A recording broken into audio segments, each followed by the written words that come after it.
Good day mga ka-sounds. Sa video na ito ay meron ulit tayong mini amplifier na re-reviewin at ang model nito is yung Seikei T50L.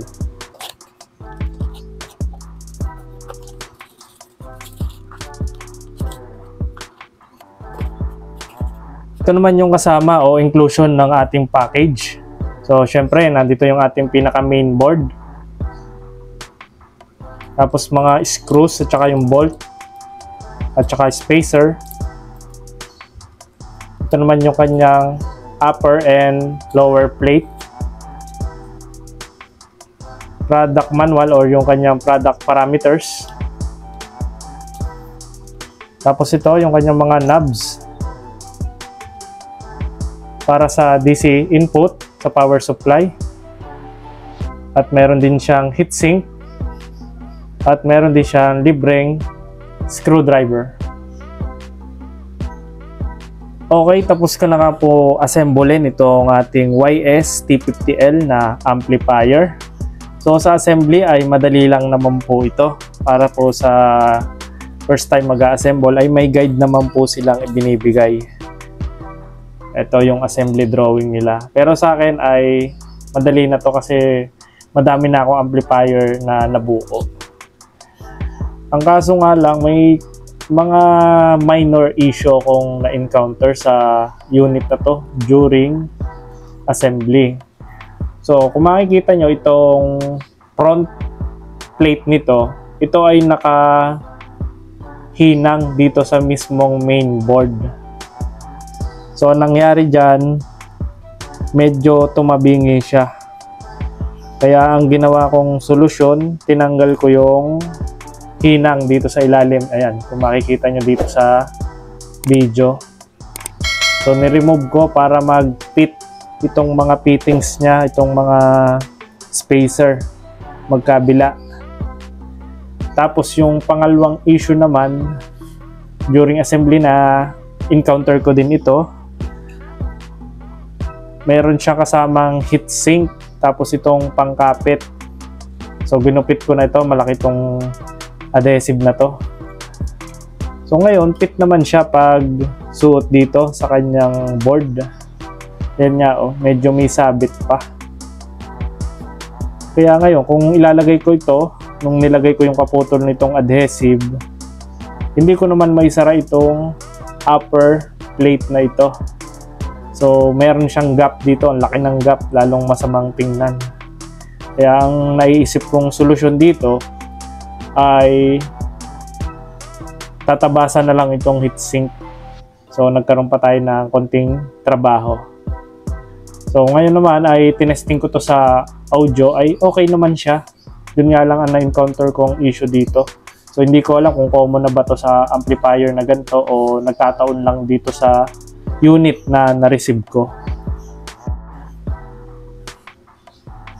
So by the way, ito yung kanilang company, Shenwini Audio.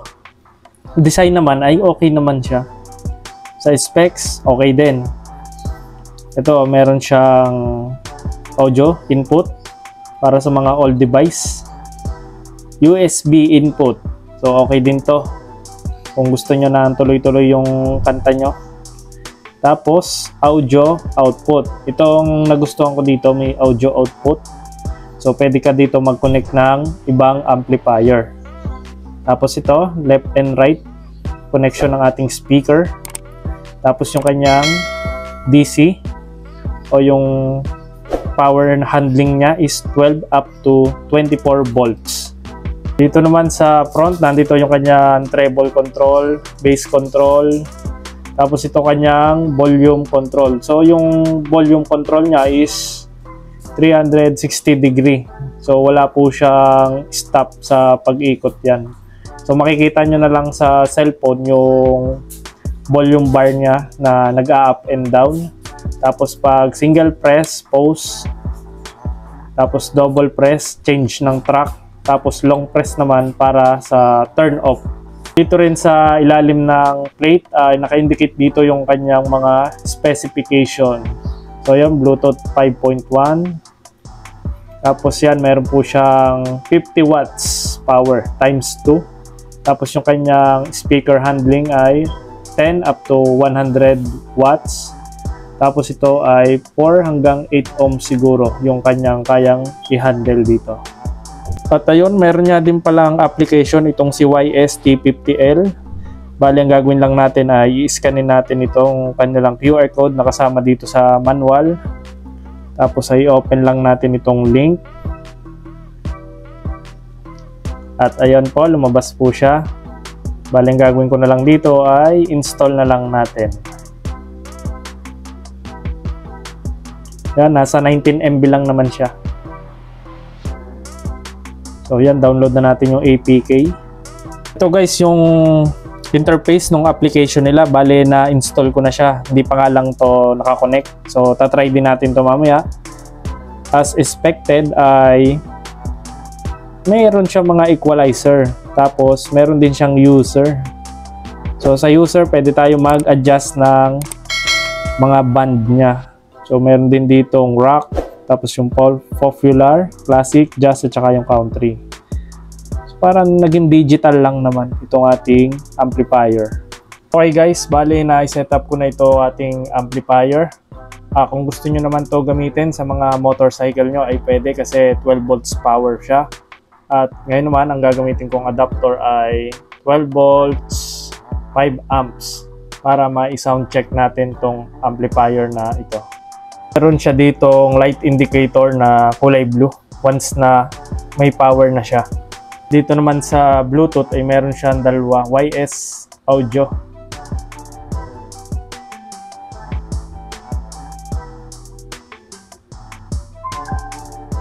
At ayun, meron siyang konting sound notification pag connected na kayo. At dito naman sa application ay chinek ko din siya kung connected. So connected naman. Check lang natin. Ayan, no network. Please check your network available. So connected naman tayo. Ayan, no, connected tayo. So naka-normal lang yung equalizer natin. So testingin natin to.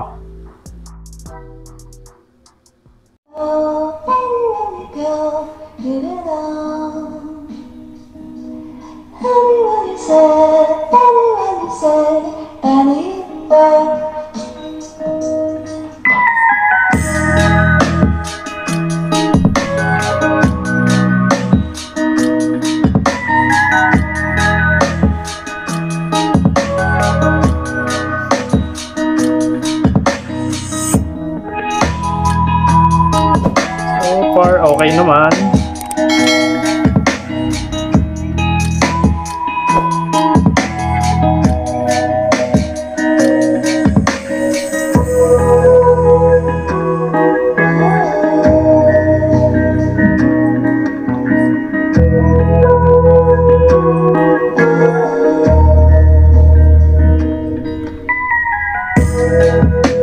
So dito sa apps, uma-adjust yung kanyang volume.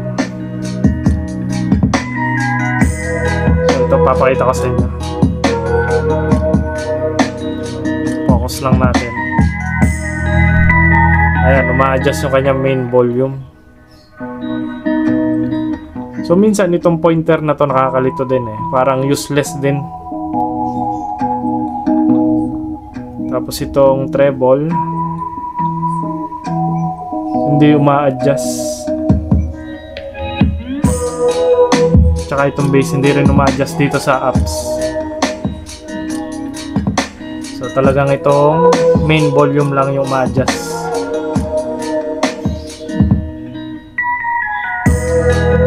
Tapos dito naman sa volume bar, ma-adjust din siya. Try nga natin yung ibang equalizer niya kung okay ba. Rock.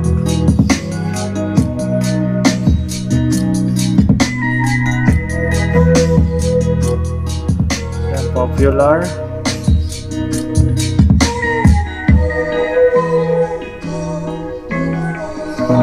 Classical.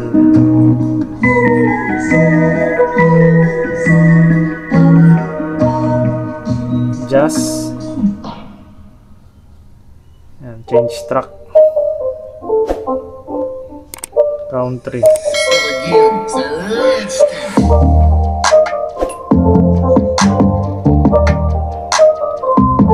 Sa user ito, flat.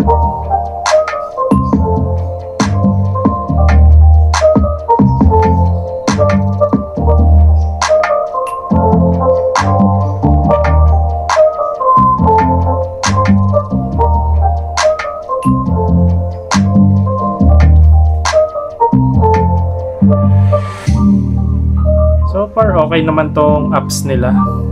So ngayon yung ipe-play ko naman na mga music ay direkta dito sa phone na hindi tayo nakakonekta sa kanyang application. Tapos dito tayo mag-configure ng treble at bass.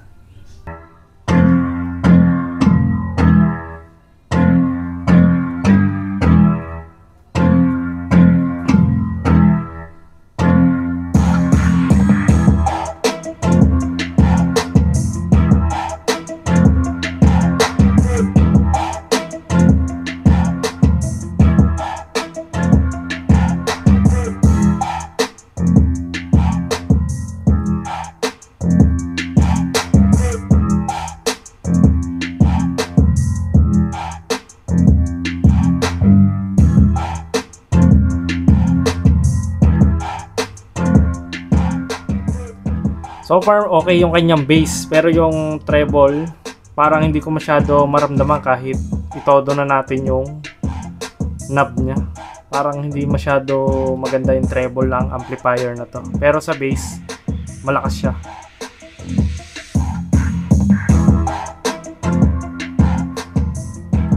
Palit tayo ng kanta.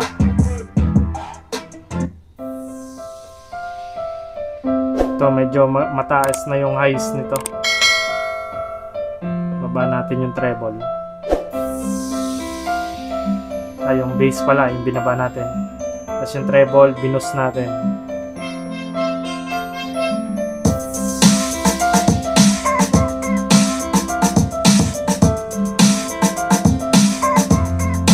So, up ulit natin yung bass.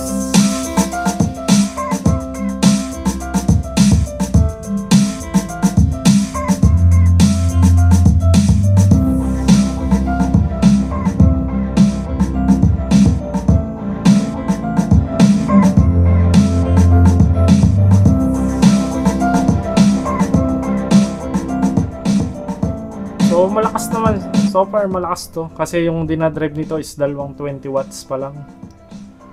So maano pa yung ipipiga nung amplifier natin, madami pa. Parang nagde-distorted nga lang yung speaker natin pag masyado nang mataas yung volume.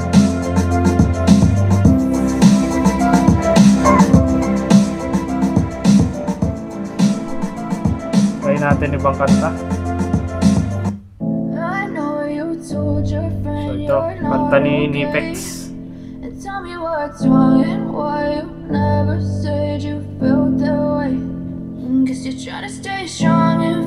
Try lang natin ilagay sa gitna, Unity. So dito ay 50% volume.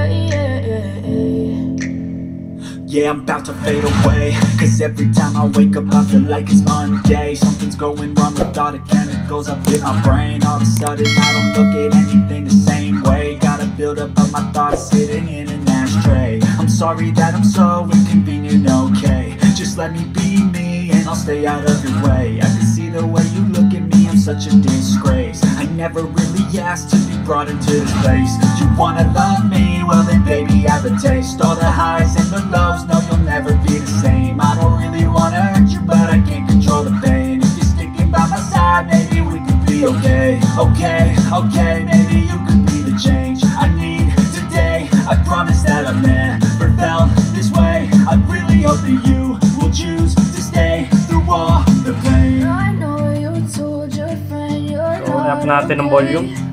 and tell me what's wrong and why you never said you felt that way. Guess you're trying to stay strong and fake a smile until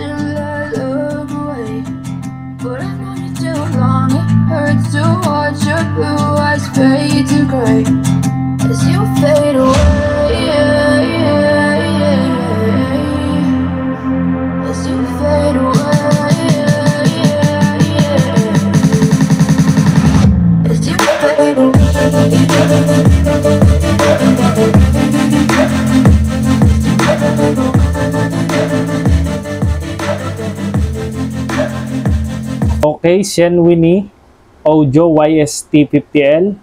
Ano po yung nagustuhan ko dito? Ang nagustuhan ko po, malakas po siya. May ibubuga po yung chip na ginamit dito. Parang si 502MT din. Malakas din to. Ang medyo lacking lang sa akin dito is yung treble niya. Pero okay din naman kasi may application sila. At least doon pwede natin siya matimpla. Tapos kung bass lover ka, matutuwa ka sa amplifier na ito. Medyo malakas talaga yung bass nito. Kahit nga gitna lang, parang mag-overboosted na yung bass nito. So yun lang, goods na goods ito. Basta walang issue yung makukuha nyo. Hindi tulad nun sa akin, nagkaroon ng mga minor issue. Pero at least napagana ko pa din naman. At okay din naman, happy ako sa performance ng amplifier na ito.